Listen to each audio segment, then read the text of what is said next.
Hello class. Today we are going to discuss our next chapter that is circles. ठीक है, अब हम क्या करते हैं, अपनी डेली लाइफ से एग्जांपल्स उठाते हैं. सपोज आप अपनी डेली लाइफ में बहुत सी ऐसी चीजों को देखते हो जो कि राउंड शेप में होती है. ठीक है, सपोज हमारे बैंगल्स. ठीक है, जो बैंगल होता है वो भी क्या होता है, राउंड शेप में होता है. Coins, 1 rupee coin, 5 rupee coin, या फिर अब तो 10 रुपी कॉइन भी आता है ना. वो सारे किस शेप में होते हैं, राउंड शेप में. आपके व्हीकल्स के जो व्हील्स होते हैं वो भी सारे क्या होते हैं, राउंड शेप में ही होते हैं. देन आपकी क्लॉक, बहुत सी क्लॉक्स जो होती हैं वो राउंड शेप में होती हैं. ये जो राउंड शेप की फिगर्स होती हैं इनको हम बोलते हैं सर्कल्स. ठीक है, यहां से क्या क्लियर हुआ कि जो भी राउंड शेप की फिगर होगी उसको हम डिफाइन करेंगे एज अ सर्कल. चलिए देखते हैं सर्कल की definition. Circle, the collection of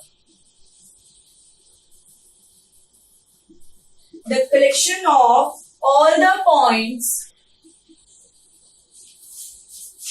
in a plane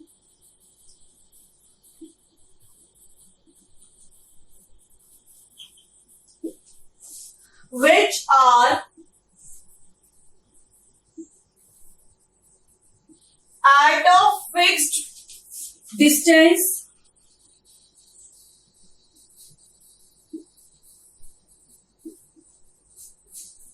from a fixed point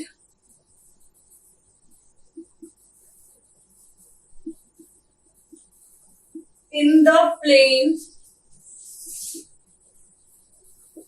is called a circle. देखिए क्या कहती है सर्कल की definition. The collection of all the points in a plane which are at a fixed distance, fixed point in the plane. ठीक है, एक fixed point से, suppose मैंने यहां बहुत सारे पॉइंट्स ले लिए. ठीक है, एक प्लेन के अंदर. अब अगर मैं ये एक फिक्स्ड पॉइंट है, इससे इन सबका डिस्टेंस देखूं तो वो सेम होगा और इन सबको आप ज्वाइन कर दो, ये एक राउंड शेप फिगर आएगी. इसी को हम बोलते हैं सर्कल. ठीक है, अब नेक्स्ट देखते हैं कि इस फिक्स्ड पॉइंट को हम क्या बोलेंगे. This fixed point is called as the centre of the circle. क्या बोलते हैं इसको हम बोलते हैं सेंटर ऑफ अ सर्कल. ठीक है, ये कहलाता है सेंटर. इसके बाद आती है रेडियस. रेडियस क्या होगी, जो फिक्स्ड डिस्टेंस होता है सेंटर से इन पॉइंट्स का, इसको हम बोलते हैं रेडियस. सपोज यहां से ये डिस्टेंस इस पॉइंट का मैंने ले लिया, इसको डिनोट करते हैं आर से. ये होती है हमारी radius of a circle. Clear हो गया कि सेंटर और रेडियस क्या है. जो फिक्स्ड पॉइंट है उसको तो हम बोलते हैं centre, fixed point of a circle, और जो फिक्स्ड डिस्टेंस है उसको हम बोलते हैं सर्कल का रेडियस. ठीक है, इसके बाद हम बात करते हैं हमारी कॉर्ड की. कॉर्ड क्या होती है,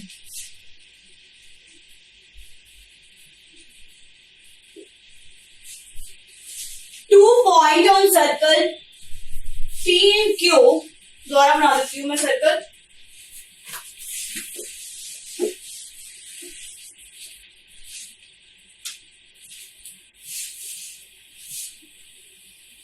ये एक सर्कल है, ये हमारा फिक्स्ड पॉइंट है. ठीक है, ये है हमारी रेडियस. इस फिक्स्ड पॉइंट को मैंने नाम दे दिया O, इसको नाम दे दिया A. O जो है वो तो है हमारा सेंटर, OA है हमारी रेडियस. अब हमें बात करनी है कॉर्ड की. तो कोई भी दो पॉइंट है P और Q एट द सर्कल, जब आप इन दोनों को ज्वाइन करोगे, the line segment formed is called the chord. इन दोनों को ज्वाइन कर जो एक लाइन सेगमेंट बनेगा उसको हम बोलते हैं कॉर्ड ऑफ अ सर्कल. ठीक है, कॉर्ड समझ आ गया। Joining two points P and Q at a circle form a line segment is called a chord. इसके बाद आता है हमारा डायामीटर। नेक्स्ट है डायामीटर। डायामीटर क्या होगा? The chord which passes through the centre of a circle. जो एक कॉर्ड जो है, कॉर्ड मैंने क्या बताया था कि किन्हीं दो पॉइंट्स को मीट कर जो एक लाइन सेगमेंट होता है उसको हम बोलते हैं कॉर्ड। अब मेरे को क्या करना है कि एक सेंटर से ही पास करानी है कॉर्ड, तो सर्कल पे होने पड़ेगा दोनों पॉइंट्स को। यहाँ पे मैंने ले लिया पॉइंट बी, अब इसको ज्वाइन करूंगी तो एक पूरा लाइन सेगमेंट मिल गया। और वो कहां से पास हो रहा है? वो पास हो रहा है सेंटर ऑफ द सर्कल से, जिसको हम बोलते हैं डायमीटर ऑफ अ सर्कल, और ये रेडियस का डबल होता है। ठीक है, तो हमारा डायमीटर क्या हो गया यहाँ पे? AB is a diameter of a circle, diameter of a circle which passes through a center।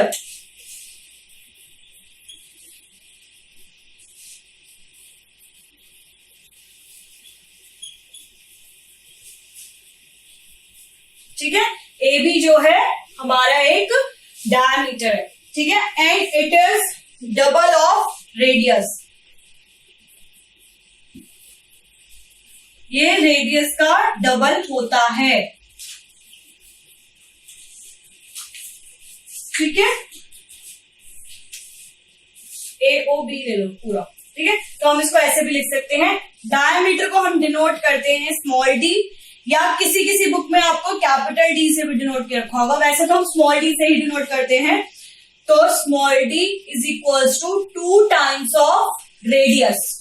ठीक है, ये रेडियस का, क्योंकि हमने क्या बोला था, O से A तक क्या है हमारी रेडियस। अब O से A और O से B तो इक्वल होगा, क्योंकि दोनों ही क्या फॉर्म करेंगे? रेडियस फॉर्म करेंगे। बट हमने बोला है कि A पॉइंट से लेकर B पॉइंट तक हम कोई लाइन को अगर ज्वाइन करते हैं और जो सेंटर से पास होती है उसको हम बोलते हैं diameter. So AOB is a diameter, और ये रेडियस का डबल हो जाएगा। ठीक है, अब आगे देखते हैं। आगे हमारा आर्क। आर्क क्या होता है? सेंटर, रेडियस, कॉर्ड, डायमीटर, ये तो सारे समझ आ गए कि ये क्या है एक सर्कल के। अब हम बात करते हैं अपनी आर्क की। आर्क क्या होती है? आर्क कुछ नहीं होता, एक पार्ट होता है एक सर्कल का। किन्हीं भी दो फिक्स पॉइंट जो सर्कल में लेकर हम बनाते हैं। A piece of a circle between 2 points is called a arc. A piece of a circle between 2 points, दो पॉइंट्स के बीच में जो एक सर्कल का पीस होगा ना, सपोज एक पॉइंट यहां है, एक यहां है, P और Q, तो जो ये वाला हमारा पीस है इसको हम बोलेंगे आर्क। ठीक है, अब आर्क भी हमारी कितने टाइप की होती है? 2 होती है। The longer arc is called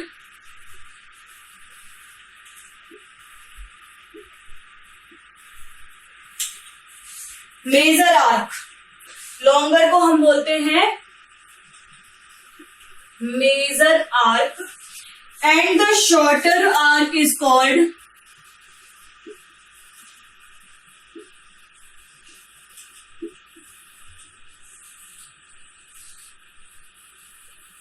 minor arc. जो बड़ी वाली आर्क बनेगी इसको तो हम बोलेंगे मेजर आर्क, और जो छोटी वाली बनेगी इसको हम बोलेंगे माइनर आर्क। देखो यहां पे मैंने एक और पॉइंट आर ले लिया ताकि मैं जब मेजर आर्क और माइनर आर्क को डिफाइन करूं तो आप कंफ्यूज ना हो। ठीक है, अब यहां पर माइनर आर्क कौन सी होगी? माइनर होगी हमारी, मैंने बोला है कि 2 पॉइंट्स के बीच में जो पीस ऑफ सर्कल होता है उसको हम बोलते हैं आर्क। अब एक पीस ऑफ सर्कल तो हमारा यहां से यहां तक है, और एक पीस ऑफ सर्कल हमारा यहां से यहां तक है। ठीक है, तो अब इन दोनों में हमने आर्क को डिफाइन किया, एक तो है हमारी बड़ी आर्क और एक है हमारी छोटी आर्क। तो मेजर आर्क कौन सी हो गई? मेजर आर्क होगी हमारी पी क्यू। इसको मैंने इस तरीके से डिफाइन करा है, ठीक है। ये है मेरी मेजर आर्क, ये वाली मेजर वन, ठीक है। अगर मैं इसको समझाने के लिए बस इसको ज्वाइन कर रही हूं, इसको ज्वाइन मत करना। और जो ये वाली होती है हमारी पी आर क्यू, ये होती है हमारी minor arc. This one is minor arc, ठीक है। मेजर आर्क और माइनर आर्क में अब डिफरेंस पता चल गया, कंफ्यूज मत होना। जो बड़े वाली आर्क होती है उसको हम बोलते हैं मेजर आर्क, जो छोटी होती है उसको हम बोलते हैं माइनर आर्क। इसके बाद आता है हमारा सेमी सर्कल। सेमी सर्कल क्या होगा? सेमी सर्कल कुछ नहीं होता, when P and Q ends of a diameter then it is called a semicircle। अगर सपोज P and Q, अब आपको ये तो पता चल गया कि एक मैंने यहां लगाया, ये लगाया, ठीक है। अगर बाई चांस ये दोनों पॉइंट बीच में होते और सेंटर से मैं इनको ज्वाइन कराती, अगर ये एक डायमीटर फॉर्म करते, तो फिर हम कैसे पता चलाते हैं कि ये एक मेजर आर्क है या माइनर आर्क है? उस केस में मेजर और माइनर नहीं होता, उस केस में वो बन जाता है एक सेमी सर्कल। सपोज मेरा P यहां है और Q यहां है और सेंटर यहां है, मैंने इन दोनों को ज्वाइन कर दिया P और Q को, ठीक है। तो ये दोनों आर्क तो अब इक्वल हो गई, क्योंकि ये तो सेंटर से कोई भी लाइन सेगमेंट पास होती है तो वो एक डायमीटर फॉर्म करती है। तो अब इसमें ना तो मेजर है ना माइनर है, तो इन दोनों, ये वाला जो पोर्शन होगा ना, दिस वन, इसको और इस वाले पोर्शन को अलग, इसको हम बोलते हैं सेमी सर्कल। क्या बोलते हैं? Semi circle. When both arcs are equal then it forms a semi circle। जब दोनों आर्क इक्वल हो जाती हैं तो उसको हम बोलते हैं सेमी सर्कल, ठीक है। सेमी सर्कल भी क्लियर हो गया, आर्क भी क्लियर हो गई। अब आता है नेक्स्ट हमारा सर्कमफेरेंस। सर्कमफेरेंस क्या होता है?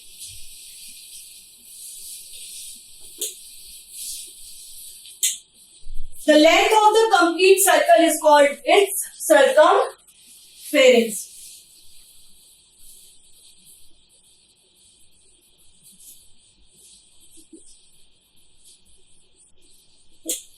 Length of a complete circle।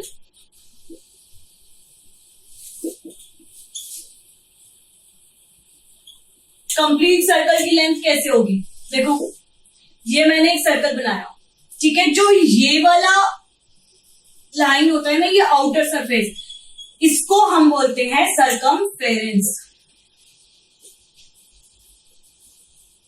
क्योंकि ये एक कंप्लीट लेंथ बताएगी एक सर्कल की। इसके अंदर तो सिर्फ रेडियस और डायमीटर ही पता चलते हैं, ठीक है। बट जो ये आउटर सरफेस होता है ये हमें इसकी लेंथ बताता है, यानी कि इसका सर्कमफेरेंस बताता है। इसके बाद नेक्स्ट आता है हमारा segment of a circle. Segment of a circle,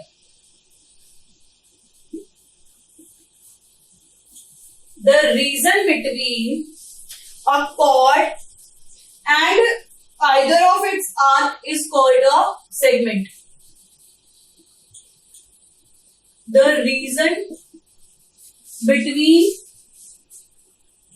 a chord and either of its arc is called a segment of a circle, ठीक है। दो आर्क्स और एक कॉर्ड के बीच का जो रीजन होता है उसको हम बोलते हैं सेगमेंट। देखिए कैसे, आर्क हमने पढ़ी थी मेजर आर्क और माइनर आर्क, ठीक है। और कॉर्ड हमने क्या पढ़ा था कि कोई भी दो लाइंस को ज्वाइन, दो पॉइंट्स को ज्वाइन कर रहा है, सपोज P और Q है, तो ये हमारी क्या होगी? ये होगी हमारी कॉर्ड, यहां हमारा सेंटर O है, तो एक तो ये कॉर्ड और ये हमारा आर्क, इसके बीच का जो ये रीजन है इसको हम बोलते हैं सेगमेंट। अब सेगमेंट भी जो है वो 2 टाइप्स के होते हैं। कौन कौन से? जैसे मेजर आर्क और माइनर आर्क थी, ऐसी इसके अंदर 2 बन रहे हैं, एक तो ये बन रहा है और एक ये बन रहा है। ठीक है, मैं इसको ऐसे डिनोट कर देती हूं। तो जो ये वाला सेगमेंट होगा इसको तो हम बोलेंगे माइनर सेगमेंट। क्या बोलेंगे इसको? Minor segment. और जो ये वाला होगा इसको हम बोलते हैं मेजर सेगमेंट। क्या बोलते हैं? Major segment. तो क्या निकल के आएगा इसके पास से हमारे पास? ये आएगा कि the region between a chord and a arc is known as a segment. ठीक है, 2 टाइप है, मेजर एंड माइनर। बड़ा वाला मेजर होगा, छोटा वाला माइनर होगा। इसके बाद आता है हमारा सेक्टर। अब ये सेक्टर क्या होता है? The region between any arc and the 2 radii joining the region between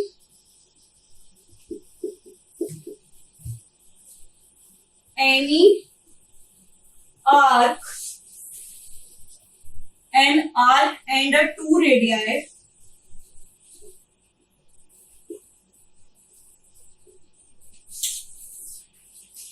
joining the center to the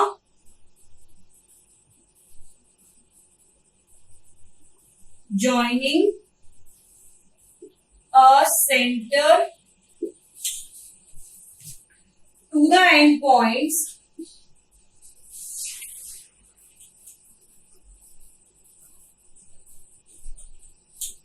of the arc, इसको हम बोलते हैं सेक्टर। देखते हैं कैसे।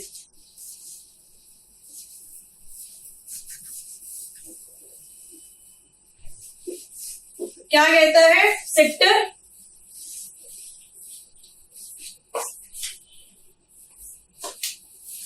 The region between an arc and between 2 radii. 2 radii that means यहाँ एक हमारा क्या है? सेंटर है O, एक रेडियाई है हमारी OA, एक है हमारी OB। ठीक है, और ये है हमारी आर्क AB। ठीक है, इसके बीच का जो रीजन है इसको हम बोलते हैं सेक्टर। क्या बोलते हैं? सेक्टर। अब इसमें भी दो टाइप्स हो गए, मेजर सेक्टर और माइनर सेक्टर। ठीक है, मेजर सेक्टर कौन सा होगा? ये वाला, दिस वन। ये होगा हमारा मेजर सेक्टर जो मेजर आर्क से बना है, मेजर सेक्टर। और ये वाला है हमारा माइनर सेक्टर जो माइनर आर्क से मिलकर बनेगा। अब समझ आ गया? सर्कमफेरेंस क्या होता है, सेगमेंट क्या होता है, सेक्टर्स क्या होता है। सेगमेंट, सेक्टर, आर्क, इनमें कंफ्यूज मत होना, ये सब अलग अलग हैं। जो कॉर्ड से मिलकर बना है उसको हम सेगमेंट बोलते हैं, जो रेडियाई से मिलकर बनता है उसको हम सेक्टर बोलते हैं। ठीक है, तो इसलिए इसमें कंफ्यूज मत होना। अब आती है हमारी थ्योरम। थ्योरम क्या कहती है?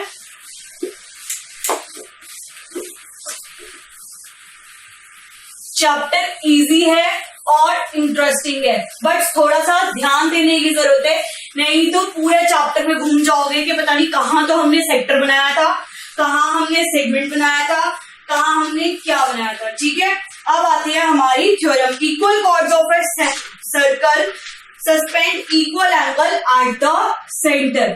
थ्योरम क्या कहती है? Equal chords of a circle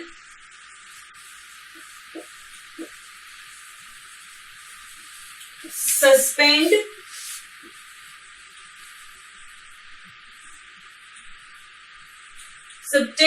equal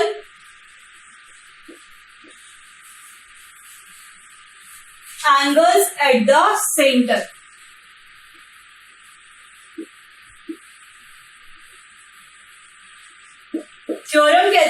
ये दो इक्वल कॉर्ड्स लिए हमने, उससे जो हमारे एंगल बनेंगे सेंटर पे वो भी इक्वल होते हैं। देखते हैं, ओ हमारा सेंटर है, ए बी और डी सी हमारी दो इक्वल कॉर्ड्स हैं। कंपास से बनाओगे तो गड़बड़ नहीं होगी, मैं फ्री हैंड से बना रही हूँ इसलिए थोड़ा सा आड़ा टेढ़ा बन रहा है, ठीक है।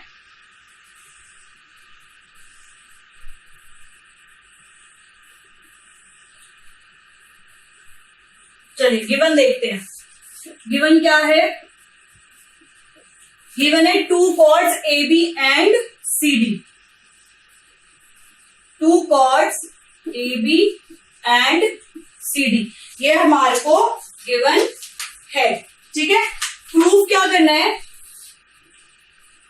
To prove angle A O B is equals to angle C O D, ये हमारे को प्रूफ करना है। अब क्या करो, हमने इसके अंदर से थोड़ी सी कंस्ट्रक्शन करी है। हमने क्या करा है? ओ बी, ओ ए, ओ डी, ओ सी को ज्वाइन कर दिया, ठीक है, क्योंकि हमारे को ये एंगल प्रूफ करना है ए ओ बी, इसलिए मैंने इन सबको ज्वाइन कर दिया। अब ज्वाइन करने के बाद क्या करो, दो ट्राइंगल्स ले लो, triangle A O B and triangle C O D, ठीक है। In triangle A O B in triangle C O D देखते हैं क्या क्या इक्वल है। O A is equals to O C, radii है। ओ बी इज इक्वल्स टू ओ डी, अगेन रेडियाई, ठीक है। And A B is equals to C D. कैसे? ये हमें गिवन है, ये दो कॉर्ड है और कॉर्ड जो है वो क्या है? इक्वल है, ठीक है, ये हमें गिवन है। So triangle A O B is congruent to triangle C O D, और हमें प्रूफ क्या करना है कि angle A O B is equals to angle C O D. ये तो बाय ट्रिपल एस रूल से कॉन्ग्रुएंट प्रूफ हो गया, और बाय सीपीसीटी हमने ये वाला पार्ट भी प्रूफ कर दिया, हेंस प्रूफ। ये हमने अपने लास्ट चैप्टर में पढ़ा था, ठीक है। क्या करा हमने? ये वाला ट्राइंगल लिया और ये वाला ट्राइंगल लिया। अब हमें पता है कि सेंटर से कोई भी एक पॉइंट ज्वाइन कर रहा है तो उसको हम क्या बोलते हैं? रेडियाई ऑफ अ सर्कल, ठीक है। और ये हमें कॉर्ड्स गिवन है ए बी और सी डी, तो ये दोनों भी इक्वल है, और ये भी हम रेडियाई है तो सारे रेडियाई आपस में इक्वल होंगे। ऐसे ऐसे से ये ट्राइंगल एओबी जो है वो ट्राइंगल सीओडी के कॉन्ग्रुएंट है, एंड बाय सीपीसीटी ये एंगल भी इक्वल हो गया। अब क्लियर हो गया कि हमने कैसे प्रूव किया है। इसके बाद आता है हमारा perpendicular from the centre of the chord. Chord के सेंटर से हमने परपेंडिकुलर ड्रॉ करा कॉर्ड पे, वो देखते हैं।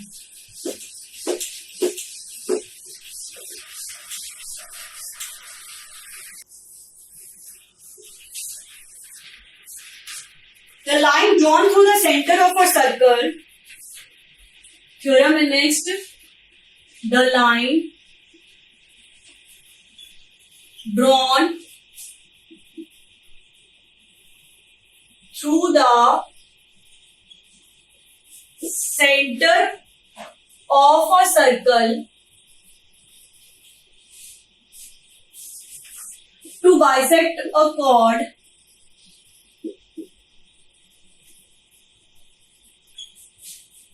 is perpendicular to the chord.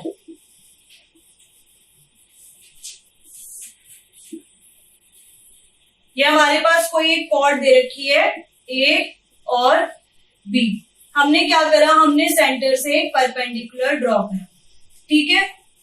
ये हमें प्रूव करना है कि ये इसको बाइसेक्ट कर रही है, ठीक है। वो सॉरी बाइसेक्ट तो ये कर रही है, ये परपेंडिकुलर है। गिवन क्या है? गिवन है हमारे पास A B is a chord and O E is a centre, O is a centre, A B is a chord and O is a centre, ठीक है। M is the mid point. M is the midpoint of the AB.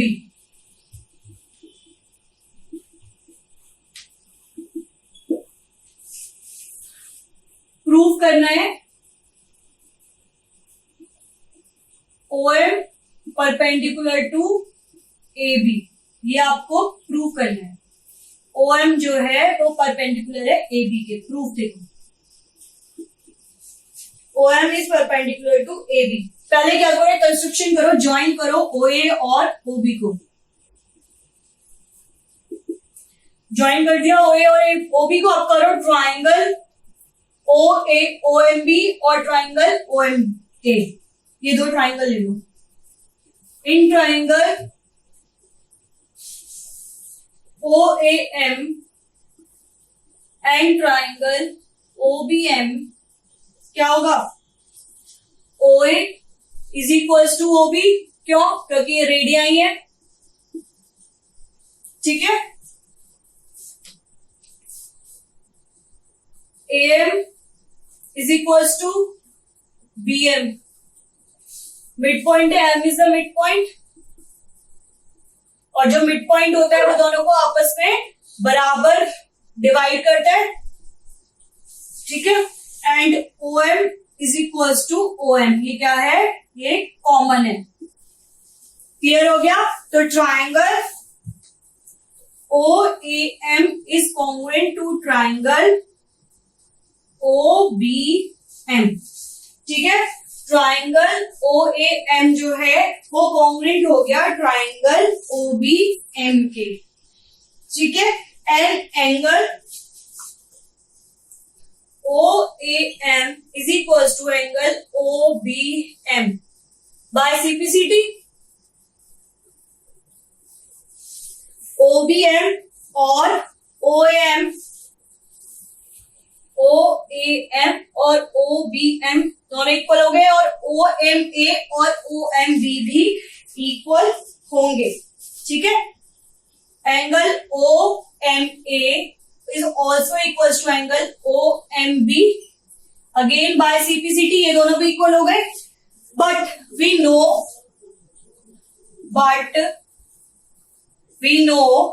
angle OMA plus angle OMB is equals to 180 degree by linear pair। Linear pair से ये दोनों angle का सम कितना है, 180 degree है, ठीक है। बट OMA किसके इक्वल है, OMB के। OMA plus OMA is equals to 180 degree, twice of angle OMA is equals to 180 degree, angle OMA is equals to 90 degree. That means ये 90 डिग्री का एंगल फॉर्म करेंगे दोनों। अगर ये 90 डिग्री का एंगल फॉर्म करेगा तो OM is perpendicular to AB, therefore OM is perpendicular to AB, hence proved। यही हमें प्रूव करना था कि कोई भी एक लाइन जो है अगर वो सेंटर से किसी भी कॉर्ड पे डाली जाती है तो वो उसको परपेंडिकुलरली बाइसेक्ट करेगी, ठीक है। ये हमने प्रूव कर दिया। नेक्स्ट देखते हैं। नेक्स्ट है कुछ properties of a circle.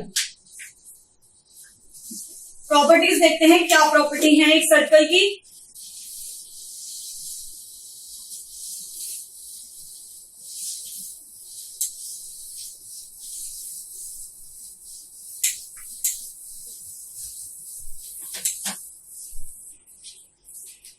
Properties of a circle. There is only one circle passing through three given non-collinear points. Properties. पहली प्रॉपर्टी है there is one and only one circle passing through three given non-collinear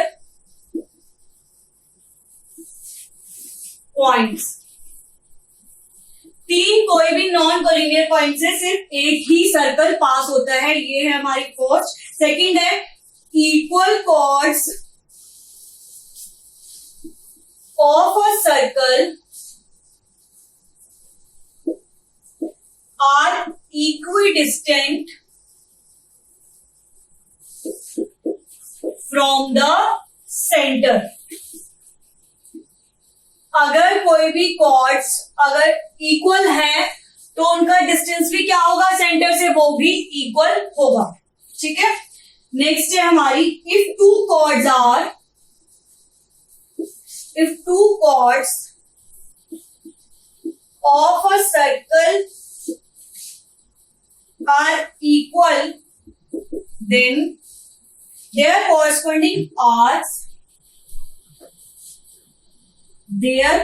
corresponding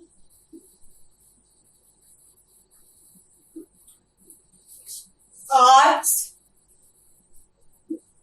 are congruent.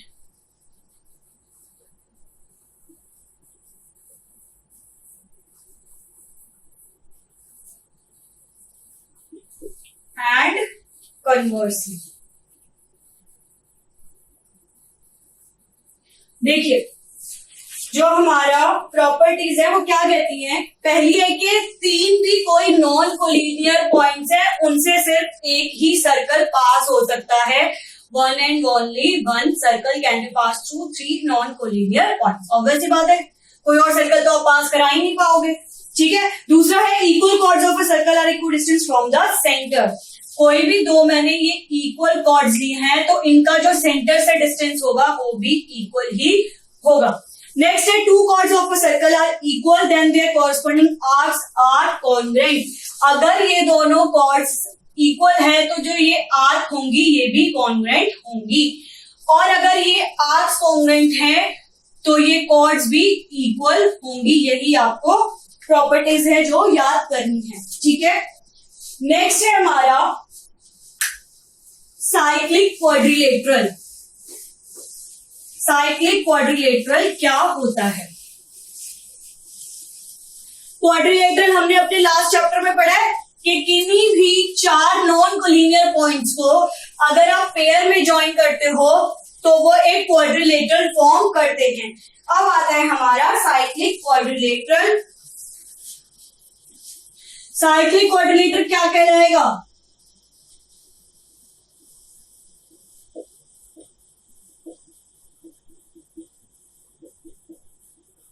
Cyclic quadrilateral एक वो quadrilateral होगा जिसके चारों points एक circle के अंदर लाई करेंगे। देखिए कैसे, सपोज ये है मेरा सर्कल और A B C D, B C और डी, यही पढ़ा था हमने। ये चारों पॉइंट्स किस पे लाई कर रहे हैं? ये चारों पॉइंट्स लाई कर रहे हैं एक सर्कल के अंदर। इसको हम बोलते हैं साइक्लिक क्वाड्रिलेटरल। लिख लो, a quadrilateral ABCD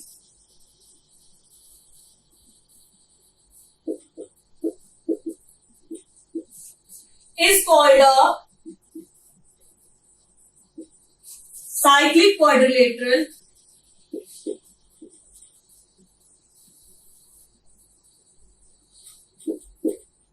if all the 4 points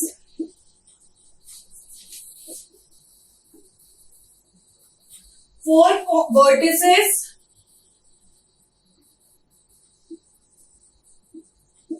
lies on the circle। अगर चारों वर्टिसेस सर्कल पर लाई करेंगे तो इसको हम बोलते हैं साइक्लिक क्वाड्रिलेटरल। समझ आ गया साइक्लिक क्वाड्रिलेटरल कौन सा होता है? अब इसकी हमें इसकी कुछ पॉइंट्स है या प्रॉपर्टीज कह लो, कुछ भी कह लो, जो हमें गिवन है वो क्या है? पहला, the sum of either pair of opposite angle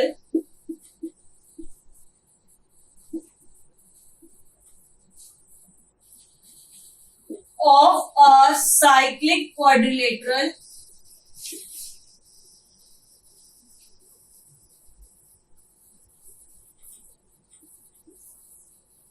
is 180 degree. ठीक है, दूसरा है if the sum of a pair of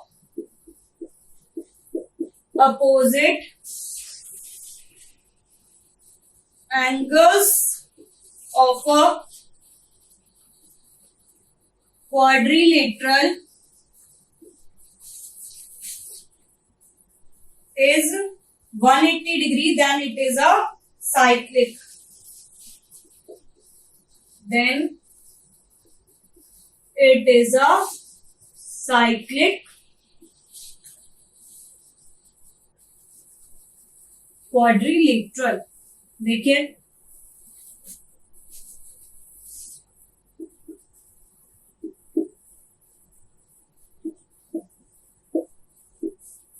देखते हैं साइक्लिक क्वाड्रिलेटरल तो अब हमें पता चल गया क्या होता है। उसके बाद हमने पढ़ा था अपने क्वाड्रिलेटरल में कि चारों एंगल्स का सम क्वाड्रिलेटरल का कितना होता है 360 डिग्री। कितना होता है 360 डिग्री। अब ये क्या कह रहा है कि sum of either pair of opposite angle of a cyclic quadrilateral is 180 degree. कि सपोज अगर मैं ये वाला एंगल और ये वाला एंगल लेती हूँ या फिर ये दोनों एंगल लेती हूँ तो angle A plus angle C is equal to 180 degree होगा और angle B plus angle D भी क्या होगा 180 डिग्री होगा। और वाइस वर्सा भी ट्रू है। वाइस वर्सा क्या है कि अगर किन्हीं दो क्वाड्रिलेटरल के अपोजिट एंगल्स का सम 180 डिग्री दे रखा है तो वो एक साइक्लिक क्वाड्रिलेटरल कहलाएगा। ये इसकी कंडीशंस हैं। ठीक है, तभी आप एक साइक्लिक क्वाड्रिलेटरल डिफाइन कर सकते हो। अब अगर आपके पास कुछ भी प्रूव करने के लिए आ जाए, सर्कल से रिलेटेड कोई भी कॉर्ड पूछ ले या सेगमेंट सेक्टर कुछ भी आपसे पूछ ले तो आप बहुत आसानी से बता सकते हो। और जिस तरीके से मैंने अपनी लास्ट दो थ्योरम सॉल्व कराई थी उसी तरीके से आप किसी भी एक सर्कल का पार्ट जो है वो प्रूव कर सकते हो। ठीक है, इवन साइक्लिक क्वाड्रिलेटरल में भी कर सकते हो। कुछ भी अगर प्रूफ करवाए तो आप बहुत आराम से प्रूफ कर सकते हो। बस मेन कंसेप्ट जो है कि आपको दो ट्राइंगल्स बनाने हैं, उनको कॉन्ग्रुएंट प्रूफ कराना है। बाय सिंप्लिसिटी से आप रेस्ट ऑफ द पार्ट्स को कॉन्ग्रुएंट प्रूफ कर सकते हो। आई होप ये चैप्टर अब आपको बहुत अच्छे से क्लियर हो गया होगा। Thank you.